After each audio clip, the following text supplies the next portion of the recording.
안녕하세요. 미국 생활 주도하는 남자 미주남TV의 제입니다. 여러분들 새해 복 많이 받으세요.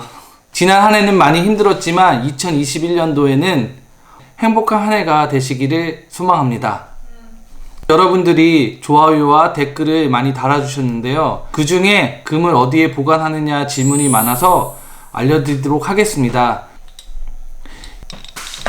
여러분들 보이시는 요 작은 사이즈 이게 1온스 법정화폐 금화예요. 뭐 요것은 이런 약통에다가도 넣어도 상관없이 이게 1온스고요. 이게 이제 1온스 골드바예요. 이게 1온스. 엄청 작아요. 엄청 작죠? 예. 엄청 작아서 요것 또한 그냥 뭐 양발 속에 넣어도 되고 뭐 어디 서랍 속에 넣어놔도 되고 뭐 어디다 붙여놔도 되고 요 정도기 때문에 여러분들이 걱정 안 하셔도 괜찮을 듯 합니다.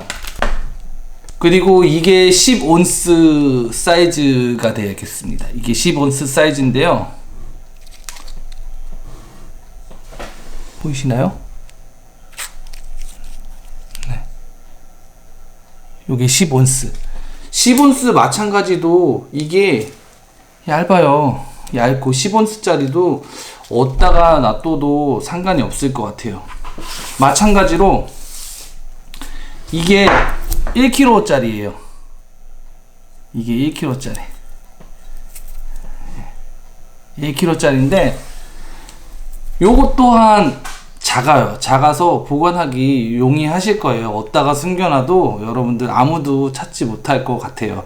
그래서 이런 거 너무 걱정하지 않으셔도 괜찮을 것 같아요. 결국 보관 방법은 본인이 가장 잘 알고 있는 자기 집을 제일 잘 알고 있잖아요. 자기 집에서 여러분들 기증품을 또 보관하는 장소들이 있잖아요. 그런 곳에다가 보관하셔도 무관할 것 같아요. 사이즈가 워낙 작아서 본인들이 알아서 보관하시면 될 것 같아요. 큰 것들이다, 아주 많다, 양이. 그런 것들은 저에게 댓글을 남겨주시면 알려드리도록 하겠습니다. 그럼 바로 본론 들어가겠습니다. 돈의 역사, 세계 경제가 어떻게 돌아가는지, 중앙은행, 주식시장이 당신을 어떻게 속이고 사기치고 있는지 공부를 해야 합니다. 만약 여러분이 진실을 깨닫게 되고 경제가 어떻게 돌아가는지 알게 된다면 이번에 있을 부의 이전에서 이익을 보게 되실 것입니다. 저는 여러분들이 미래를 예측하고 대비하실 수 있도록 돕는 역할을 하고자 합니다. 또한 앞으로 다가올 금융위기를 큰 기회로 만들어 줄 것입니다. 돈에 숨겨진 비밀을 알아야 합니다. 복잡해 보여서 사람들이 이해하기 어려우므로 우리가 속고 있는 것을 못 깨닫습니다. 우리가 잘 알고 있는 연방준비제도은행 페더럴 리저브 뱅크가 정부의 소유가 아닌 개인 소유인 것을 말입니다. 경제 위기가 온 이유는 사람들이 화폐를 돈으로 구분하지 못해서입니다. 화폐는 교환을 가능케 하는 매개체이고 회계가 가능한 단위이며 휴대성, 내구성, 분할성이 있어야 합니다. 또한 대체가 가능해야 합니다. 그리고 돈은 오랜 세월 속에서도 가치를 유지해야 합니다. 즉, 내가 가지고 있는 1불이 여러분이 가지고 있는 1불과 값어치가 같다는 말입니다. 여러분이 100불을 가지고 있다고 봅시다. 화폐는 교환이 가능한 매개체입니다. 또한 숫자가 100으로 찍혀 있으니 회계할 수 있습니다. 또한 휴대성이 편리하고 100불짜리를 10불짜리, 5불짜리, 1불짜리로 분할할 수 있고 대체성이 있습니다. 즉 여러분의 1불과 저의 1불은 같은 값인 것처럼 말입니다. 그러나 정부가 계속해서 화폐를 찍어 공급하게 되면 내가 들고 있는 1불의 가치는 희석될 수밖에 없습니다. 하루아침에 빵 가격이 500원에서 1000원이 되는 나의 돈을 희석시킨 다음 정부와 은행책으로 옮겨가는 것입니다. 금과 은이 최상의 형태의 돈인 이유는 매우 작은 사이즈 1온즈가 높은 값어치를 가진 소나 대지를 살 수 있는 가치를 가졌기에 교환이 쉬운 매개체의 역할을 합니다. 순금은 전 세계에서 같은 가치를 가졌기 때문에 회계할 수 있습니다. 1온스의 금은 어느 나라에 가서 팔든 같은 구매력을 가졌습니다. 달러로 환전하고 다시 그 나라의 돈으로 바꿀 필요가 없습니다. 또한 내구성이 높습니다. 5000년 전 사용했던 금이 지금도 존재합니다. 대체성이 높고 세계 어디서든지 순금과 순은은 같은 가치를 가지고 있습니다. 왜냐하면 양이 정해져 있기 때문입니다. 금과 은은 정부가 찍어낼 수 없기에 그 가치가 유지되는 것입니다. 지난 5천년 동안에 오로지 금과 은만이 그 구매력을 유지했습니다. 현재 수천 가지의 보증 없는 종이 화폐가 있습니다. 그것은 전부 다 가치가 제로로 가게 되어 있습니다. 그냥 돈 찍어내는 기계로 돈을 찍어내는 것이죠. 마치 모노폴리 게임에 사용되는 돈과 가치가 같다고 한다면 미쳤다라고 하겠죠. 역사 속에서 보증 없는 종이 화폐가 살아남은 신뢰는 없습니다. 하나도 못 살아남습니다. 그렇다면 달러만 특별해서 역사상 처음으로 살아남았을까요? 저는 그렇게 생각하지 않습니다. 모든 화폐는 제로로 가게 설계되어 있습니다. 쉽게 설명해 보겠습니다. 모노폴리 가짜 종이돈과 달러 그리고 금화가 있습니다. 이 세 가지 중에 다른 한 가지는 무엇일까요? 엘리트들은 이렇게 말을 하죠. 미화는 다르다. 왜냐하면 금은 돈의 역할이 없고 모노폴리 돈은 쓰레기이고 미화는 가치를 유지한다. 이렇게 말을 합니다. 그러나 아이들에게 물어보세요. 금화가 다르다라고 합니다. 다른 둘은 그저 종이 쪼가리라고 합니다. 세계 1차 대전에는 재무부가 발행하던 모든 화폐는 20달러의 금전이 재무부에 예금되어 있고 돈은 금고에 있었고 화폐는 권리를 주장하는 보관증이었습니다. 예를 들면 우리가 세탁소에 가서 정장을 맡기면 보관증을 줍니다. 그렇다면 가치는 종이 보관증이 아니라 정장에 있습니다. 마찬가지로 금화를 맡기고 보관증인 달러를 받으면 가치는 어디에 있을까요?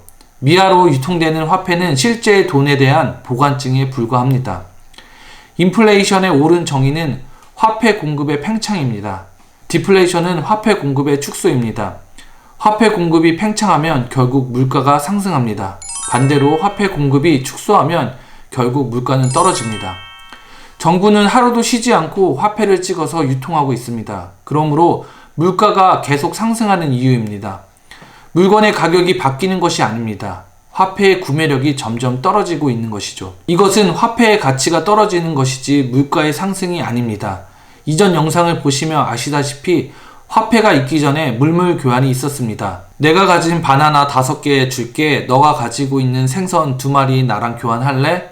이것이 공정한 거래 같은 것이죠. 그러나 너무 복잡해서 분할성과 휴대성이 높은 교환의 매체로서 돈이란 것을 개발했던 것이죠. 이제 우리에게는 언제 없어질, 언제 사라질 통장의 숫자 몇 개일 뿐입니다. 가치가 없는 종이돈 100불과 내 소중한 자전거와 바꿀래? 이런 의미인 것이죠. 옛날 같으면 절대 있을 수 없는 일이죠. 종이돈을 가져와 내 소중한 물건과 음식을 바꾼다는 것을요. 지금은 더 많은 돈을 찍어내고 있습니다. 양적 완화의 이름으로 긴급구제라는 명목하에 또는 어떤 용어를 사용하든지 이것은 모든 화폐 생산 증가를 의미하는 마법 같은 용어일 뿐입니다. 현재 화폐량이 엄청나게 팽창했음에도 불구하고 하이퍼 인플레이션이 오지 않는 것이 놀라울 따름입니다. 여기서 많은 사람들이 의문을 가지고 있죠. 무한대로 화폐를 찍어내고 있는데 왜 물가가 그것에 맞추어 더 빠르게 상승하지 않을까 하는 의문입니다. 이유는 간단합니다. 연방준비제도 이 페드가 생산하는 화폐의 많은 양이 해외로 유통되었기 때문입니다.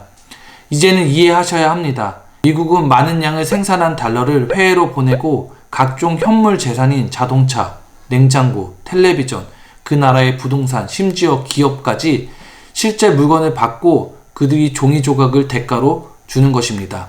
이것은 미국인들에게 엄청난 이득이죠. 기축 통화이기에 가능한 것입니다.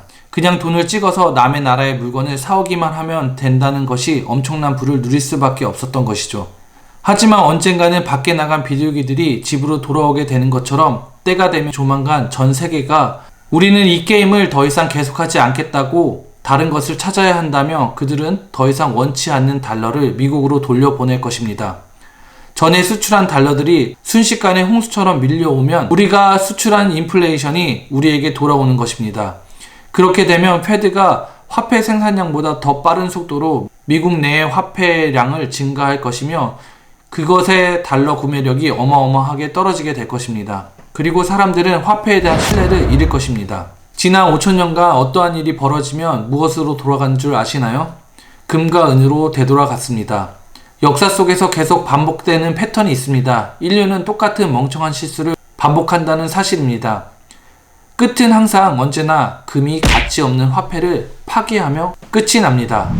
1단계 국가는 가치 있는 돈으로 출발합니다. 즉 금과 은의 기초한 화폐입니다. 2단계 사회와 경제가 성장함에 따라 계속해서 공사 추가로 경제적 부담을 떠안습니다. 3단계, 경제적 부가 상승함에 따라 정치적 영향이 커지고 거대한 군대를 운영할 지출이 증가합니다. 4단계, 결국 이 군대를 사용하게 되면 지출이 폭발합니다. 5단계, 전쟁을 위해 국민의 부를 빼앗습니다. 금, 은화를 싸구려 금속으로 대체하거나 무한으로 찍을 수 있는 화폐로 대체를 합니다. 6단계, 화폐 구매력이 떨어진 것을 국민들과 경제시장이 눈치채며 화폐의 신뢰도가 떨어집니다. 7단계, 엄청난 이동이 화폐에서 귀금속 또는 다른 가치 있는 소유물로 이동합니다. 화폐는 망하고 엄청난 양의 화폐를 소화하기 위해 금값이 폭등하게 됩니다. 이 과정은 미리 진짜 돈, 즉 금 혹은 은으로 옮겨 탄 사람들에게 엄청난 부를 옮겨다 줄 것입니다. 현재 6단계에서 7단계로 넘어가는 단계인 듯 합니다. 달러의 신용이 떨어지고 있으며 부의 이동이 일어나고 있습니다. 우리 화폐 제도는 기본적으로 빈곤층과 중산층으로부터의 부를 빼앗아 은행으로 옮겨주고 있습니다. 결국 오늘날 우리들은 그저 은행의 소유물이 되어버리게 된 것입니다. 정리하겠습니다. 미국에서 20불은 20불의 금이 금고에 있음을 의미했죠. 어느 은행이든 들어가서 20불을 내려놓고 금이나 은을 찾을 수 있었습니다. 화폐는 보관증에 불과하니까요. 화폐는 종이화폐이고 금화는 돈인 것이죠. 그러나 금본위 제도가 폐지되면서부터 금과는 상관없이 너무 많은 돈을 찍어내고 있습니다. 달러를 가지고 계시면 앞쪽을 한번 보세요. 뭐라고 적혀 있는지.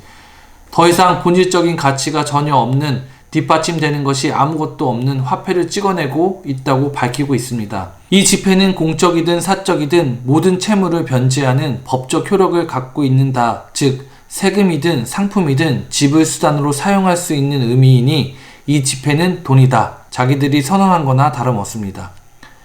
그들은 화폐의 가치가 없다는 것을 알고 현물인 금과 은을 바꾸고 있음을 알아야 합니다. 우리도 우리의 재산의 10%는 금과 은에 투자하여 훗날을 준비해야 할 것입니다. 시청해주셔서 감사합니다. 다음 영상에서 뵙겠습니다. 구독과 좋아요